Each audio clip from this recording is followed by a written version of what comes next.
Go for it. Hello, everyone. This is Marian Kirkland. I am coming to you from Florida, from Tampa, Florida, and we are joined by two amazing people for this month's Witty Florida Witty Lunch and Learn. So we have Frank Lavigne. He is the global GTM AI lead at Red Hat. He is also a blogger, streamer, wrangler of kids, dogs, and data. And we're also joined with Candace Gillhoolley, and she is a digital marketing specialist of 15 years. She is obsessed with AI-driven marketing, born and bred in New York. She has a dual citizenship.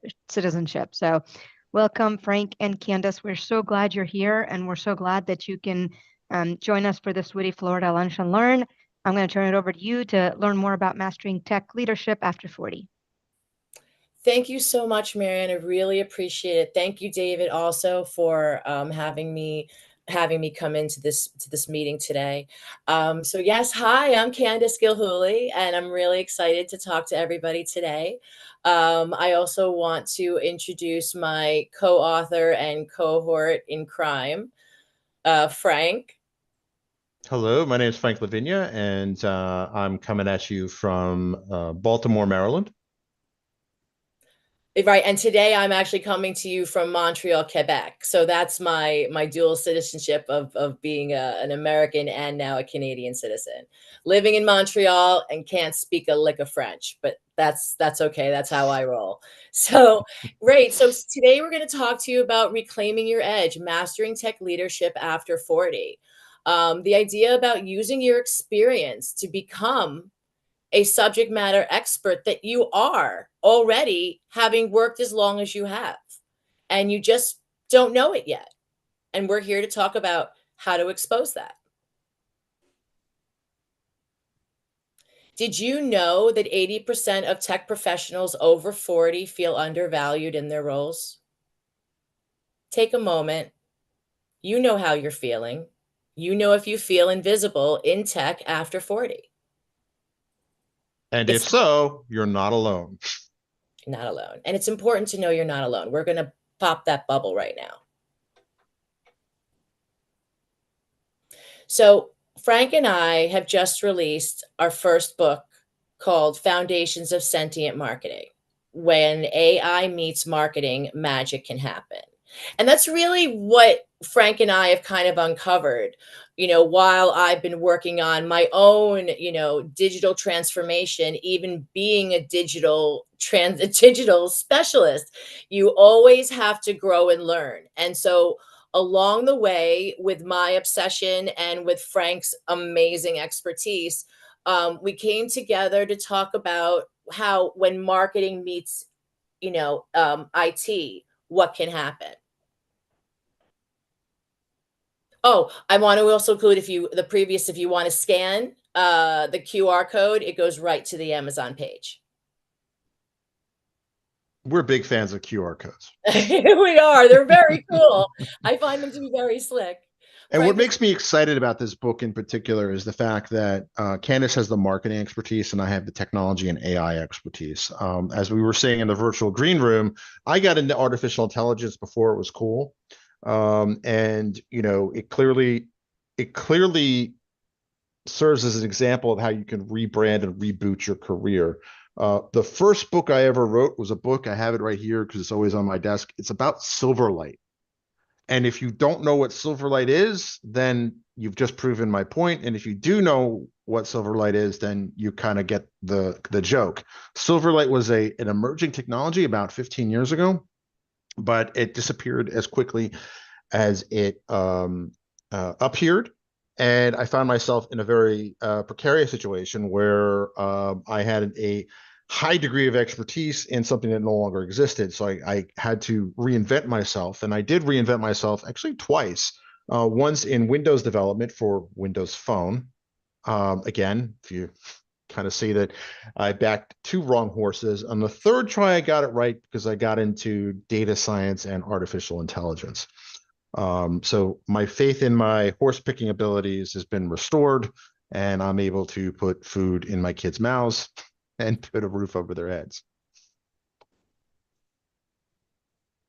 So in the news, we've all been seeing the massive layoffs that have been happening. They've specifically been hitting tech and also marketing. So Microsoft layoffs hit Azure, um, Google, Microsoft, TikTok, Tesla, thousands of jobs.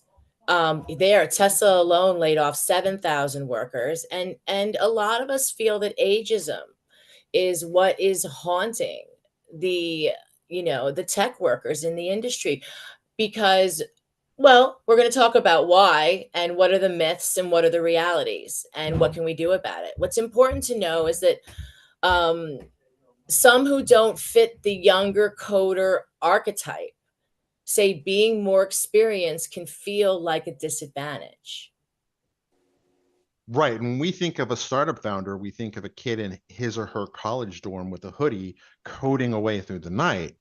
Well, there is some truth to that. Realistically, most startup founders tend to be in their 40s to 50s. So it's not necessarily just the kids that are doing all the work or having all the fun. There is room for us in here. But I also would like to say that, I've noticed a pattern. I have personally been laid off from a big tech company. And for one reason or another, it had to be, even though all the customers were on the East Coast, it was very strongly required of me to suddenly move to the West Coast, to the Pacific Northwest. I can't say that's exactly ageism, but I can tell you from personal experience that once you have a kid, a spouse, kids, a mortgage, up and relocating to somewhere else is an issue. I found myself in this situation in the year 2000 when I was told I was in New York and I was told that my job was moving to Frankfurt, Germany. And this was what I like to call BC, before children. So I said, sure. 6 weeks later, I was living overseas. That's something I really couldn't pull off today. And of course, I was, some 24 years younger, and there were a lot of commitments I didn't have. I think forced relocation, again, post pandemic, I think this is a lot harder to pull off for big companies, really puts older workers at a disadvantage. And I will stop talking and let Candace continue her thoughts. I agree with everything you're saying, but also realignment of priorities. That's my favorite one, honestly. So I worked for a blockchain company and we were constantly chasing the mighty investor capital money, right? So, priorities were constantly changing. So once you're like, live and breathe your KPI, it's all about, showing your metrics. And then boom, next month it's about, something else completely different. And now you're not tracking the initial. And a realignment of a priorities. We're moving in this direction and everybody is 10 years younger than you. So, you're not going to go out and hang out with everyone at the bar, but so we're good with you. And then you get sent off into the crypto winter. That was fun. So yeah, it's BS. We all know it is. But again, it's happening. Right, and I remember when AT&T, I lived in New Jersey when AT&T had their massive layoffs, and it was when they interviewed people in the news. Now, could this be the news selectively picking? It was a very common demographic. It was always people that were in their 40s or older that were basically sent packing with their cardboard boxes. Again, as a data scientist, I see patterns. Sometimes I see patterns where none exist, but I noticed a pattern. And I think that queuing up the idea of BS is a good good statement for our next discussion, where in families, elders tend to be respected, but companies not so much. So this whole myth of that companies are like family, I don't buy it. What do you think, Candace? I completely agree with you. I mean, with all honesty, right? You're devoted to your family and you're not supposed to be sharing that information with people, who you work with if you're trying to keep, a very professional career going. And this just killed me. Like when he was saying, manager telling us we are family, me who has applied to 30 other families this week. right? And I just it's funny and it's true, you know. And there's also this conception idea that if you haven't hit management by a certain time in a certain size company, then you're hopeless. Like, it's not something that you get to do then.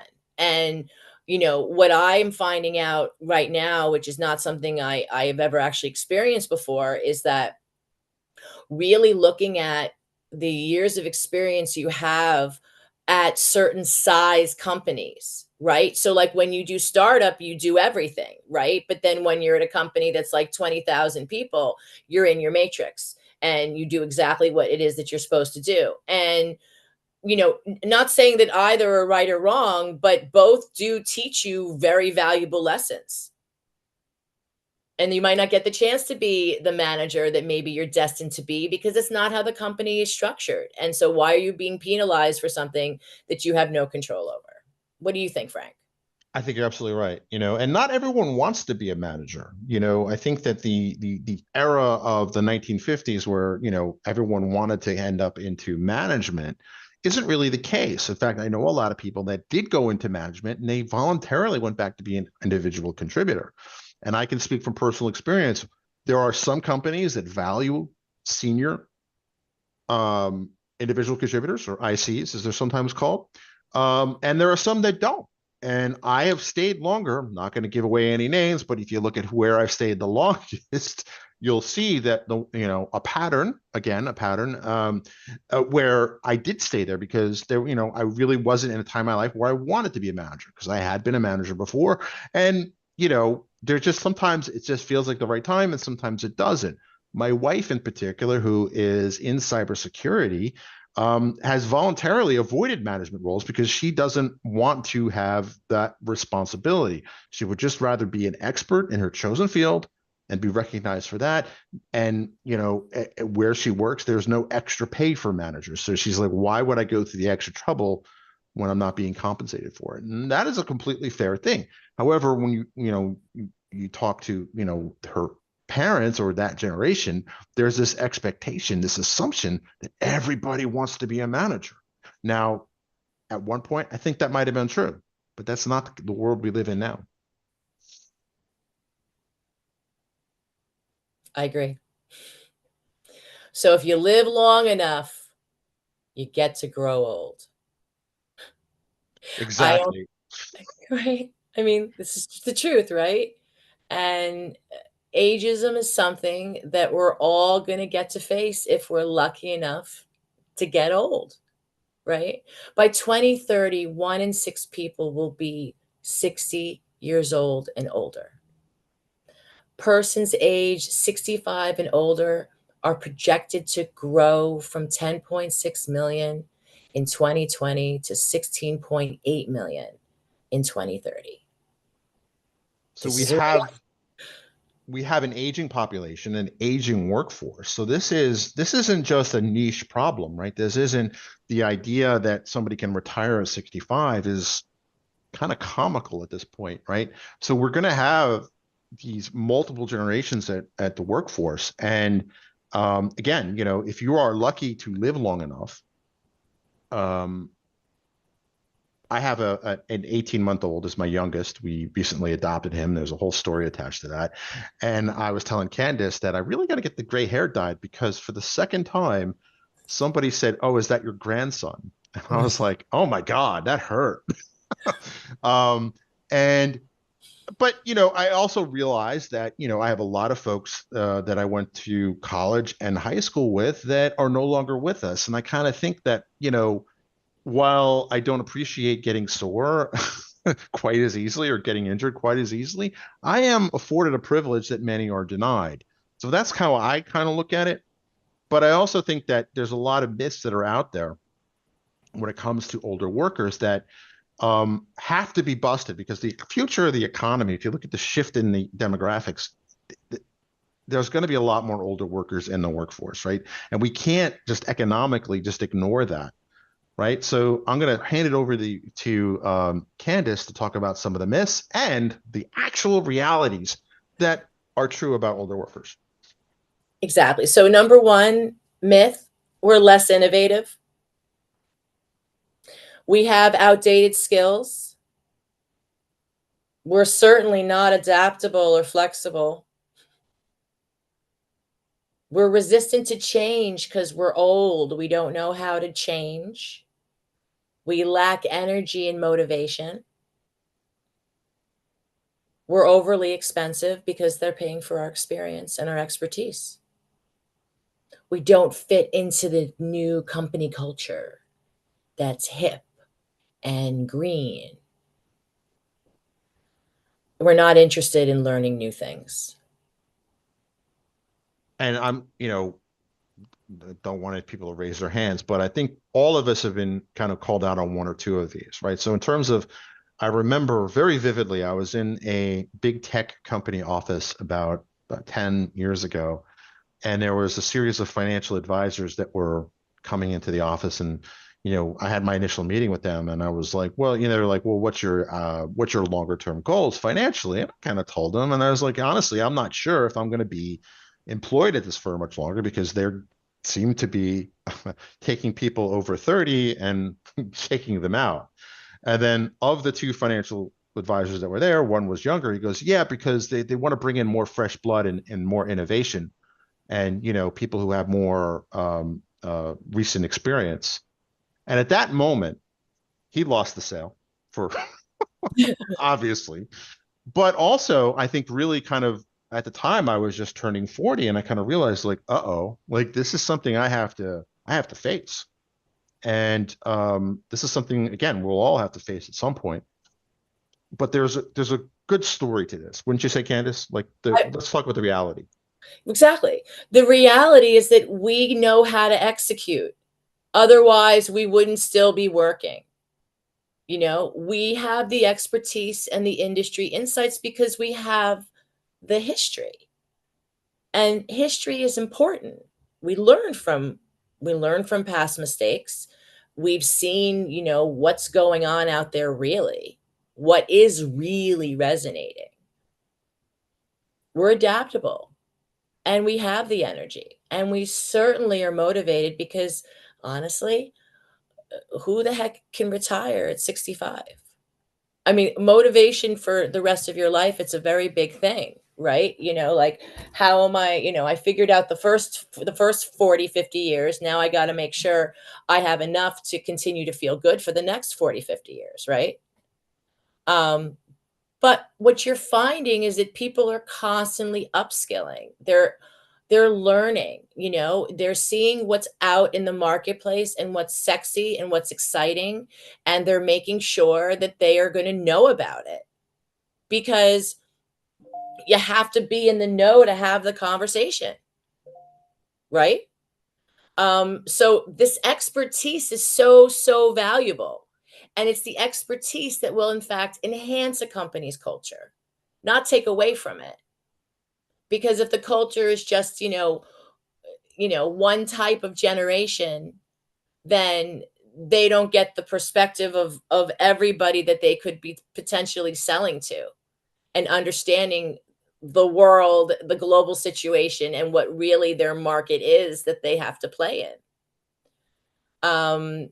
And I would add that people who are more seasoned or vintage, depending on the word you want to use, um, also can recognize cycles and patterns, right? I look at the current AI craze, and I'm like, I am taken right back to Silicon Alley in 1990s New York, right? Where everybody wants this new shiny thing, right? Whether it's a website, whether it's,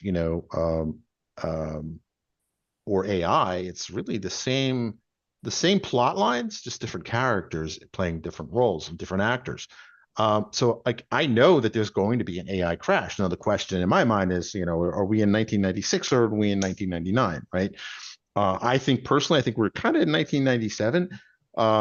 But again, because I have that experience, I lived through the rise of the dot-com rise. I lived through the crash. I lived through the rise of mobile apps, right? And, more advanced applications being delivered through the web. And now through the age of big data and now artificial intelligence, I can spot cycles. For instance, I saw the run up with blockchain. I wanted nothing to do with it. because I saw that the faster it burned up, the faster it comes down. I didn't know Completely. Candace that well then, so I would have warned her. But Yeah, right. You would have warned me, but that's how it goes, right? But it's important though. Again, it goes back to the history. It goes back to the perspective, right? And just two more points. We plan to live. We plan to work long term. We're not looking to hop around. We're looking to put our best foot forward, and to build something that we can in one place, and feel good about what we're contributing. And that's why we would excel in a variety of roles. right, because we bring that unique combination of experiences that someone who is 23 years old probably isn't going to have, right? It just takes time to have these weird interactions with time, to have these skills built up. So, with that in mind, how do we bust these myths? As an older worker, until the culture shifts, and it may never. I mean, I'm optimistic because if you look at historically throughout many cultures, throughout many civilizations through time, typically the elders are respected for their wisdom because there was a time, if you survived long enough, you certainly knew a thing or two about how to live your life, and people respected that. And I think maybe we'll get to that in our culture, but in the meantime, we have to actively work towards beating these myths. So, Candace, break it down. How do we beat these myths? So I believe in looking at the work that you've done, and that is what makes you a subject matter expert. And subject matter experts are very, very powerful in the tech industry. If they're not involved at one company, then they're being consultants for something else. And we all get to do that if we've been working for as long as we have. And that's why expertise and execution are so important. So by becoming a known SME, continuous learning, network effectively. It's not just the people that you connect to, but why are you connecting to them? And if you do it right and intentionally, you can really build something very powerful that is yours. Like, honestly, like who cares about likes? Like, who cares about who these followers are? Are these people on your mailing list?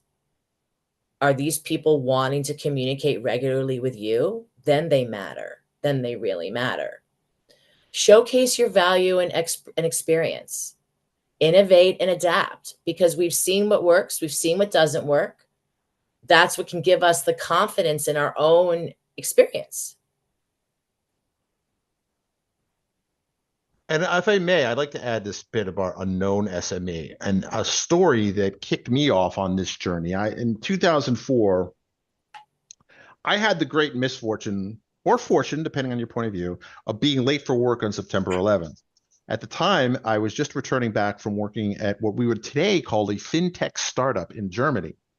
And long story short, in 2002, when the company laid me off, I found myself being a someone who worked in the financial sector. Most of my career at the time had been in the financial services industry.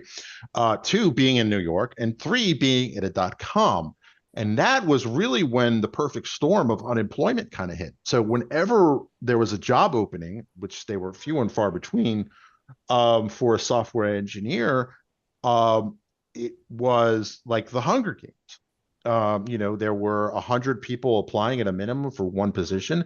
And there was a couple of times, one time in particular stuck out in my head and really gave me a light bulb moment that has affected me some 20 years later, where they were doing 6, 7 rounds of interviews, were not unheard of. And at this one particular job, which everyone wanted, it was a hot new technology. It was Microsoft.NET, which had just been released. And they were looking for people to build out this new, I think it was a mortgage lending system or whatever. And ultimately, I got to the final 3, and I found out that because by the time I was able to, I'd met the hiring manager at this point 7 or 8 times. So I had a pretty good rapport. So when I lost the job to one person, I said, well, who did you pick and why? Right. Well, not, she's like, I'm not going to tell you who we picked, but we picked him because he wrote a book. And for me, that was like, huh, he wrote a book. How do you write a book? And then at the time, I started, discovering user groups and, news groups, if you remember those, right? It was kind of like Reddit for Reddit. So I started discovering like, well, it really becomes about like this guy was a known brand. So he kind of walked into the interview with a serious advantage. And that really changed my perspective on that.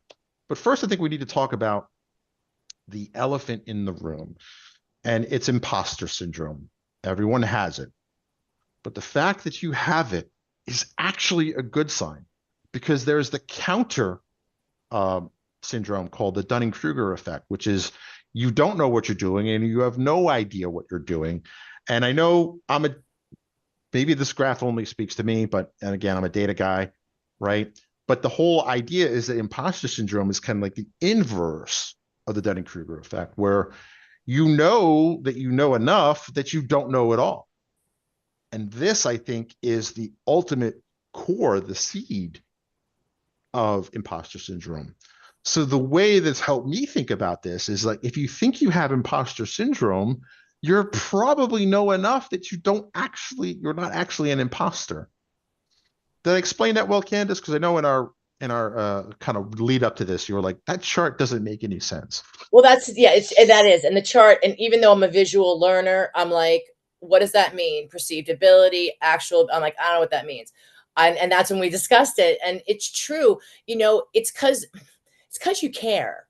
Right. It's because you're invested and you're invested in yourself and what you want to present to the world.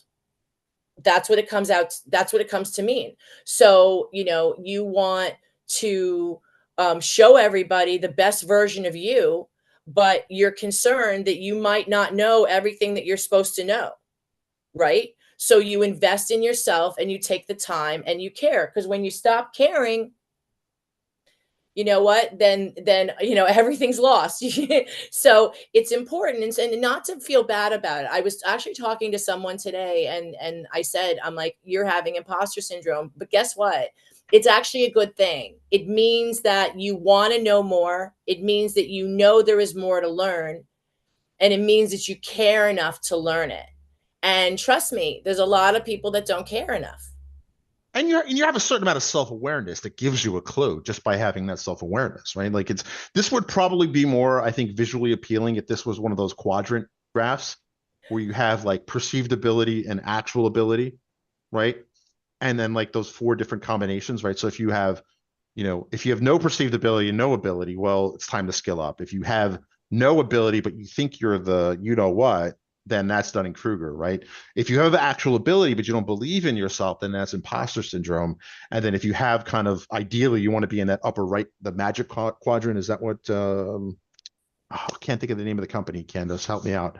Oh, Gartner Magic Quadrant, where you have the ability perceived and the actual, right? right. And I think there's a lot of people that find themselves, I don't have the little laser pointer thing turned on, but I think a lot of people find themselves here when they're actually a bit higher up than they think they are. So I think that that's something that before we recommend anything else, I think this is something that individuals have to work on, is believing in themselves, right? And caring, right? Caring is really the key here. So we've touched upon it before, but continuous learning and upskilling is vital. You've got to figure out what's going on in your industry. And if you keep up with it, then you can stay ahead of the curve and you can stay ahead with the trends. And it's not hard to do, right? Yeah, I'm sorry, go ahead, Frank. no, go ahead. I didn't mean to cut Oh, off. follow some headlines, follow a couple SME newsletters. That's a big, big deal for me. That's actually where I get most of my news now, is because I don't want to read something that, people are writing that's completely, adversarial. I want to read something that's editorial. I want to read something where I understand what it's about and why I should care, not buy this because this is going to do it the best. Like, don't approach me that way. I don't like it. So it's important in SME newsletters. Again, like, give you this amazing perception of what is going on, but it is, again, editorial. Frank, do you want to talk about the newsletters? Yeah, I mean, I don't really rely on newsletters quite to the degree that you do because my learning style is different. And I love YouTube. Like, I don't watch, primetime TV or Hulu or anything like that. I find myself on YouTube a lot, right? Because that's where there's a lot of people out there that are passionate and dedicated to learning stuff, and they're passionate and dedicated to sharing that. We literally live in the best time for gaining knowledge, right? Whether it's YouTube, whether it's Udemy, Udacity, deeplearning.ai, right? That's obviously a niche online course thing. But I could go and find out everything I need about a particular topic on YouTube, right? I can dive deep into that. I get value out of that. From on a different computer today, but if I was on the other computer, you would see that I had this complete computer ripped apart because I'm trying to build something that I saw from a YouTuber, right? So it's just kind of this idea of the opportunities for self-education and gaining knowledge that way have never been greater. Agreed. Completely agreed. And you have to take advantage of it. And honestly, a lot of it is free, so there's really no excuse. When I saw there were some skills on a position I was looking for, I said, "Oh, I'm going to go take myself a class right now on that to make sure I know what could come up in that conversation, so I could understand it from the inside out." And it's free. And if you're willing to pay, there's even more options, right? And it doesn't have to be like, oh my God, I'm paying like this much per credit hour or whatever. I mean, when I started getting into data science, the first series of courses they were free to take, but to get the certification was $50, right? I mean, that's a bargain. When I was looking at other programs that were available at the time, the cheapest one was $15,000, $20,000, all the way up to $40,000. So, $49 a course when there were, 10 or 15 of them was an absolute bargain. Right now, there's plenty of free options. If you sign up for LinkedIn Premium, you get LinkedIn Learning. There's also Pluralsight that I get through my job. So your employer may already have this because it's far cheaper to upskill existing employees than it is to hire new ones with those skills. And you can grow your skill set and be more valuable to your current employer or future employers in the market. Agreed. So how do you do it? How do you approach this and say, how do I distinguish myself? Because again, it's not who you know, it's who knows you, right? It's hard to think about it that way, but it's true. So personal branding and online presence. You build your brand. You craft something that screams your expertise. Use various platforms and delivery formats. Start with your strengths. If you can't do video, then write. If you can't write, then talk on a podcast, right? If you can't do that, then go on Canva, because I'll tell you something. I am not a graphic designer, and Frank introduced me to Canva, and oh my gosh, I go fall down the rabbit hole. There's so much amazing things that you can do nowadays with AI. And you know what? It's not hard, and you don't have to be afraid. And it's not device anxiety, it's the technology anxiety that people have. And Frank even sees this with me sometimes. I'm like, okay, how do I do this? Where do I get started? There are no user manuals anymore. You know what I mean? But then again, you have YouTube. But again, you have to really say, how am I gonna figure this out? What is the best way that I can explain something? And do it that way, and be bold, and be systematic, and be intentional. And then consistent. Consistency is key, right? Like, I started a newsletter a year ago. Okay. Now I have something like 1,500 subscribers. I'm really proud of that, right? Because I said I'm going to deliver every other week. Now I'm delivering every day because I'm trying to, see what's going on with the, game the system a little bit, but I'm consistent. That people are expecting the content, they're going to get the content. Yeah, and exactly. And if you really want some inspiration on this last bullet item here, I highly recommend you look up a guy named Gary Vaynerchuk. Gary V, as his fans know him. I can't do him justice and explain his mentality or his just overall personality, but he basically, it's where I kind of got the notion of, look, start where you're strong, right? If you're a writer, then write. If you can't write to save your life, then do something else, but do something that you could do it.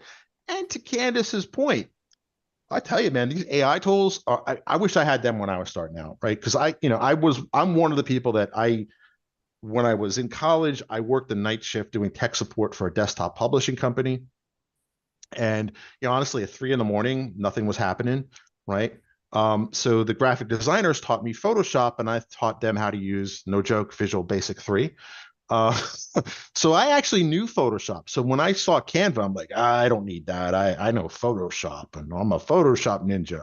But when I started using Canva, and just the speed at which you're able to produce stuff in Canva is magical, right? So it's like you're not really judged on how you build something, but you're really judged on how much you can get out, right? And that's true in a lot of things. So no one will appreciate that it took me, 45 minutes to create this, podcast cover for that episode, that it took me 30 minutes. But they do appreciate that it's out there. And sometimes I'll admit, procrastination gets the better of me. I don't spend the 30 minutes, nothing gets produced. But if I could whip it up and it's thanks to a template in Canva in about 30 seconds, then it gets produced, it gets done. And that's really the key. Do you So want to? how do you become a subject matter expert, right? Well, number one, find your niche. Identify and dive deep into a unique area or combination of expertise, right? So that's right. The riches are in the niches, but the fortune is in the follow-up. And this Brilliant. is really important, right? Because there's another guy I really admire. His name is John Lee Dumas, and he has this whole thing where he talks about how to start a podcast, and you want to really niche down, right? And it's very controversial because it looks like you want to get very specific. And he does it's a whole thing that he explains. But the short of it is that if you become an expert in one thing, right? Maybe, you could start a data science podcast maybe 7 or 8 years ago, right? Because that alone was a niche thing. But if you were to start it now, there's so many people, there's so much noise out there. Now it has to be very specific, like, how to use AI and data science in marketing for X or Y, right? That's going to get you an audience. That's going to get you your core audience. And you can speak from that. You can speak from where you're strong if you have that type of expertise. So sorry, Candace, I cut you off. No, not at all. Not at all. It's why I enjoy working with you so much. So publish and speak, write articles, white papers, speak in user groups, meetups. You don't have to do a big conference to start. Start local. Maybe you have a couple friends, you're all in a book club. Well, what about pulling them together and saying, look, I want to try to build something else. Something that's a little bit towards more of my professional development. Who wants to join with me? It's really great to buddy up with people and feed off of each other, because everybody brings something specific to the table, right? And that brings us to teaching and mentoring. Now, I'm Generation X, okay? There was no mentoring. Now, unless there were certain professions, obviously, medical and investment banking and, being a lawyer, you go, fine. But Well, I otherwise, was thinking plumbing or electrician or carpenter, right? Where they, but that's true too, right? Mentoring is not new, but it certainly wasn't in fashion when we were kids. no, it wasn't. I remember graduating from Columbia University and I was like, and like, I didn't know I didn't know what I wanted to be when I grew up. And there I was with my degree already. I was like, well, I could be a really good teacher, or I would, I'm really good. I'm a good communicator. But, there was no way for me. I had to discover the path all by myself.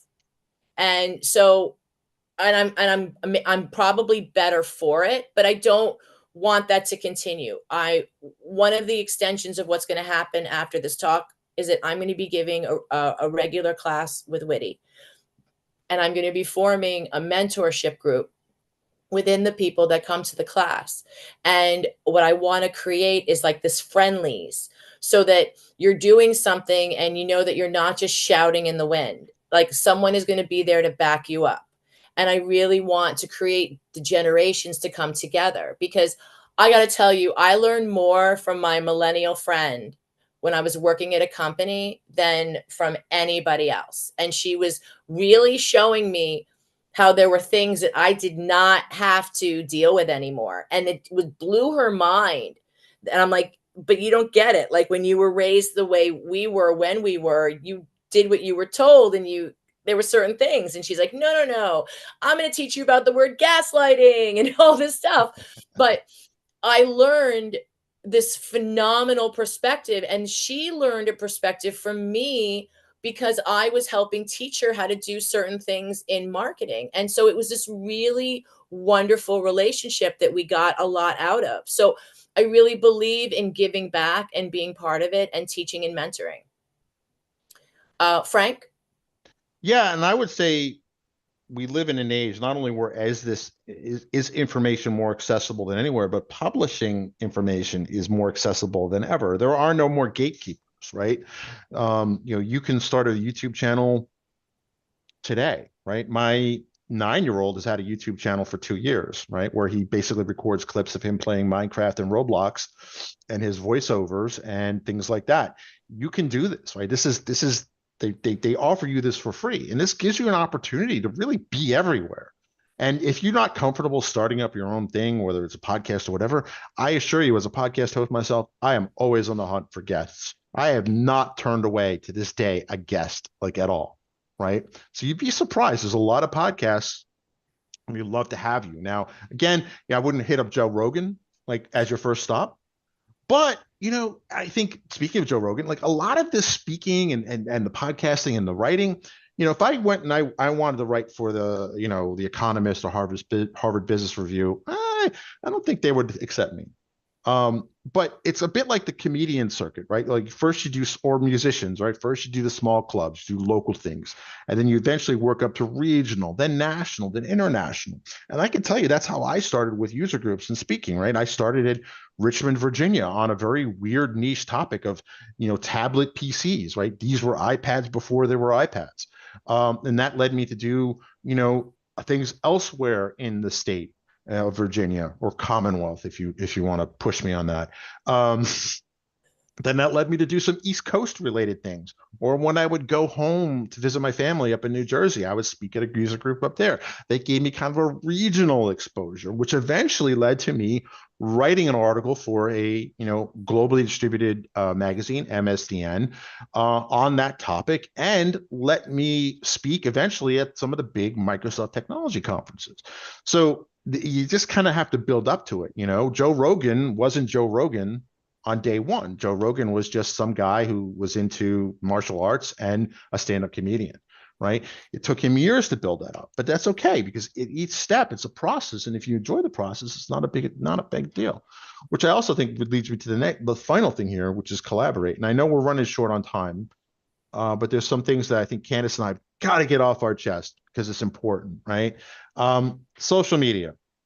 Use social media, don't be used by it, right? And you are being used by it. I can tell you, as a data scientist, and I know people who work at these companies, that their job literally is to identify you, target you, and get your eyeballs on there as long as they possibly can, because that is one of the core metrics for advertisers and how they're compensated. So I assure you that they are doing that. If you don't believe me, go on Instagram. Instagram's really good at this. Go on Instagram. Find a topic that you're just kind of casually interested in, like maybe I'm not a monster truck guy, but at one point my kids were really in the monster truck phase. So that we would look at monster truck pictures. Go there and you'll see suddenly things will start appearing in there that are monster truck related. Not a coincidence. And I recommend focusing on one platform primarily. Like you don't want to be overwhelmed by, oh my God, I gotta do this, I gotta do that, I gotta do that. I would say start with one content platform primarily. And then if you really feel like you need to, repurpose your content for other platforms. Every content has certain unique aspects to it. Every platform has certain unique things that really resonate there. But base this on your goals and target. Now, for me, my target audience is LinkedIn, right? Why? Because I'm really interested in other professionals, networking with them, getting in front of them. So if I do need a job in the future, the hiring manager and I are already connected. We've already had a conversation, or they're already aware of who I am, right? Now, if I were a personal trainer, I'd probably want to think about being on Instagram, right? And as I always like to joke, like, I don't have the life goal anymore of driving a Lamborghini through the streets of Dubai. So Instagram's not really my thing. I'm perfectly happy to have a nice, reasonable car that could fit all the kids and live in horse country in Maryland. So LinkedIn's totally cool for me. Because that gives me the direct access to people. It gives me network. And honestly, if you've not looked at LinkedIn lately, their content creation game has really gone up. You could do live streams there, audio events, obviously post pictures, text, articles, newsletters, all that sort of thing. It's as well developed as any other platform. And this gets into kind of effective networking. And this is a QR code for something Candace has got together on LinkedIn. And I'll let Candace kind of explain what her vision for this is. Right. So if you click on this QR code, then you can join a group called Include Us World. And that is a way for like-minded individuals to come together and form a cohort where they can support each other on, stepping out onto LinkedIn and putting information out there, or even just putting information in the group and saying, well, what do you guys think if I want to put this on Twitter, or if I want to do a campaign, on Instagram? It's a way to make an immediate friendly circle of support. And that's probably one of the best things you can do for networking, right? You touch base and you talk to your people, and then you join groups of what you're interested in. And then you don't talk at all, right? You just listen and you comment, and you're part of it through active listening and active contribution. But you don't want to push your ideas on everybody when you're first starting. You want to bring them along with you because you're supporting them. Thank you both. Amazing. That was a great ending, because we are starting at WITI, and we're so grateful to have both of you part of the WITI community. We are starting our LinkedIn session, our weekly one, 2 weeks from today, Friday the 12th. You're right. So much data out there. Who would have thought that, every employee at every company you can tap into, but it is, in this world of AI, it has to be strategic. Before we go, any questions or comments from the audience? We are kind of tight, and we have the next WITI session starting. I just want to say Mary- thank you so much, Candace and Frank. That was awesome. Thank you. Yeah, thanks for having us. You can connect with us on LinkedIn. As I said, I'm a big fan of QR codes, so there you are. Feel free to connect. I accept just about every connection that comes in. Obviously, the spammers I don't accept, but everyone else is. Awesome. Thank you. Yeah. I know we have another event starting, so thank you very much. We will definitely be connecting with everyone on LinkedIn. Thanks, David.